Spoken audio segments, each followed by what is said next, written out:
Please be seated.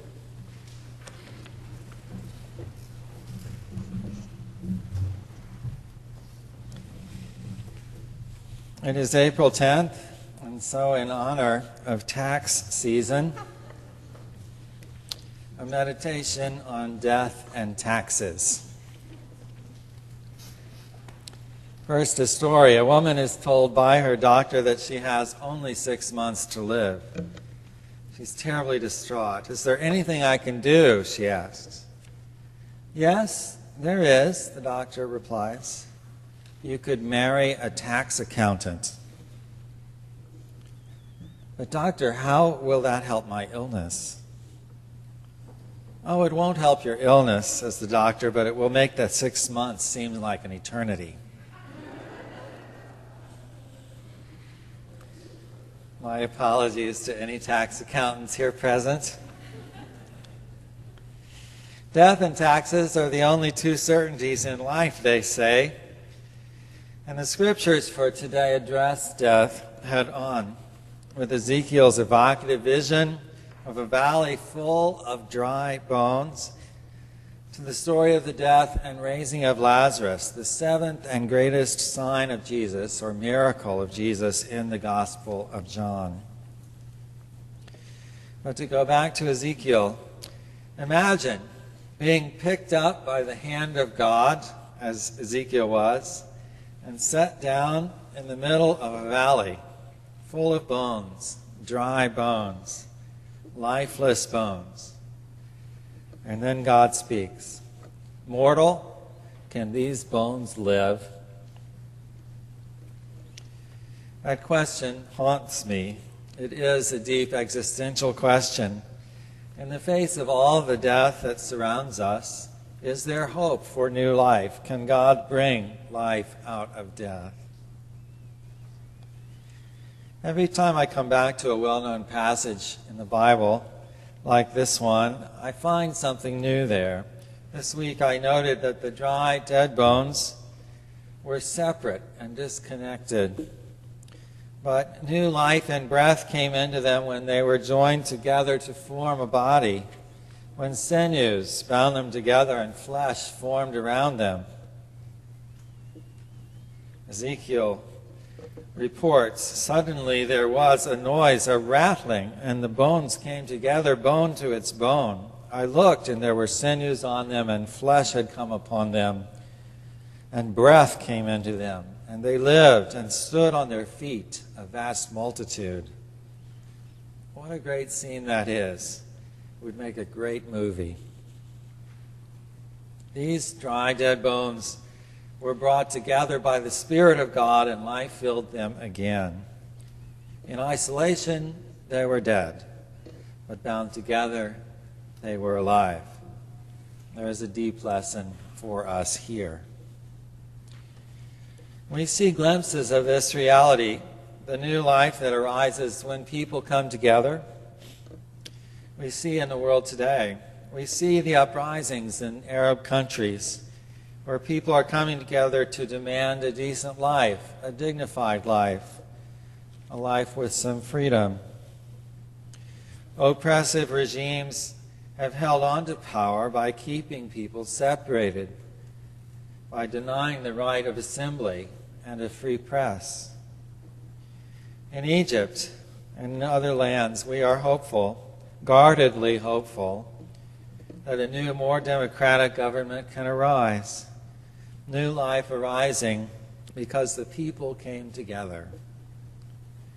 Separate, dry bones are lifeless, but a body bound with sinew and strong flesh is powerful and life-giving.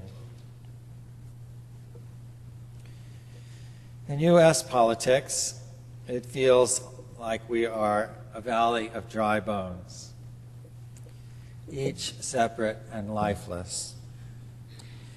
The failure of the Congress to pass a budget, notwithstanding the umpteenth continuing resolution that they managed on Friday or Saturday.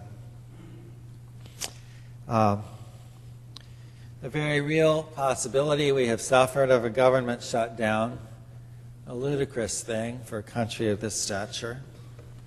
These things speak to the low state of our politics. All are in their separate camps, and there is no coming together for the good of the nation. Many people are suffering and will suffer because of this behavior. As Christians, we must come together around our values and shout from the housetops in the public square.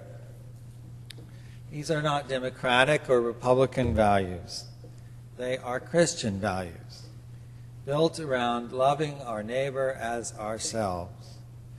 And in fact, these values of compassion are found in all the major world religions.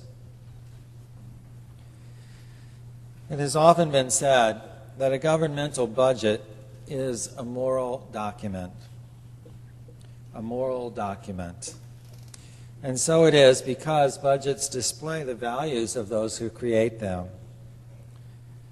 We all know that our federal budget is in terrible shape, deeply out of balance. And the current battles over the budget display our corporate values as a nation.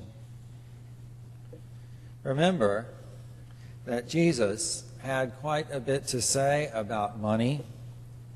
He even talked about taxes and about the care for poor people and sick people and all who are suffering. We know that our federal deficit is unsustainable. Hands are being chapped from the wringing going on. And draconian cuts have been proposed. The immediate fight is over just how draconian those cuts will be. Cuts have been proposed that would gut basic supports for the very poorest people among us, things like food stamps and public housing. The conservative columnist Michael Gerson wrote of the death toll that cuts to USAID would have on children in poor countries from malaria and other quite preventable diseases.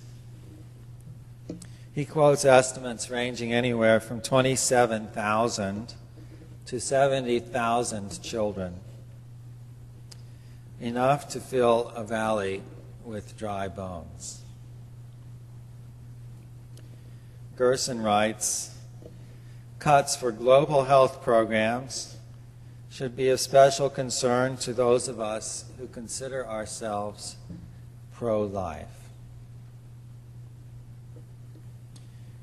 The headline on his column was, "When Cuts Lead to Coffins." Picture a valley full of thousands of small pine boxes. So in fact, death and taxes do go together. Often a few dollars in taxes can save a human being from death. These are not abstract ideas. There are real human beings at stake. Jesus would be aghast. In fact, Jesus is aghast that we can speak so glibly of cutting programs that sustain life, both in our own country and abroad.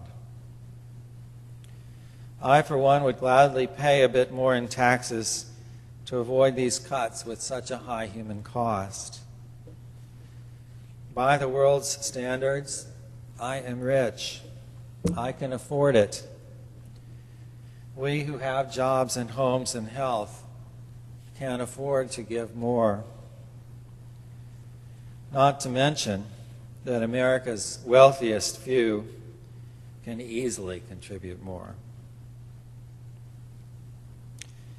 As a personal Lenten study, I am reading about Dietrich Bonhoeffer, a young German theologian who fought the Nazis, a Christian who stood up for the Jewish people when Christendom around the world was largely silent. Bonhoeffer ended up executed at Flossenburg concentration camp on April 8, 1945, just days before the Allies arrived to free the prisoners. And just 66 years ago, Friday, as I wrote these lines, Bonhoeffer called Jesus the man for others. He lived and worked passionately to push the German church to be the Church of Christ. He said that the role of the church is to speak for those who cannot speak.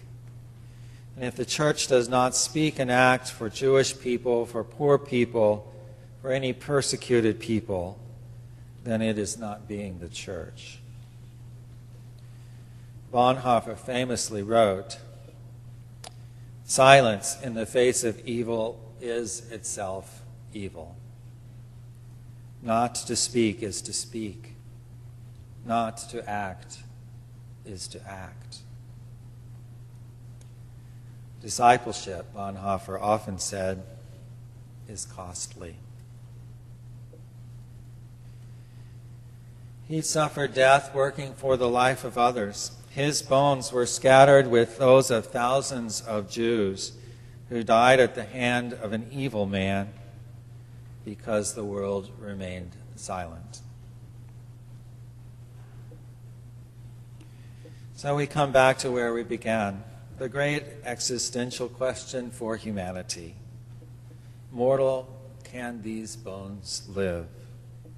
Can we come together and find renewed life and strength? Can we speak out boldly for life, not just our own life, but for the life of the world? Are we willing to follow the way that Jesus shows us, even when such discipleship is costly? Ezekiel spoke the word of the Lord, and the breath of God came into those dry bones, and they lived and stood on their feet, a vast multitude. May we have the grace to stand on our feet and follow Christ in our own day.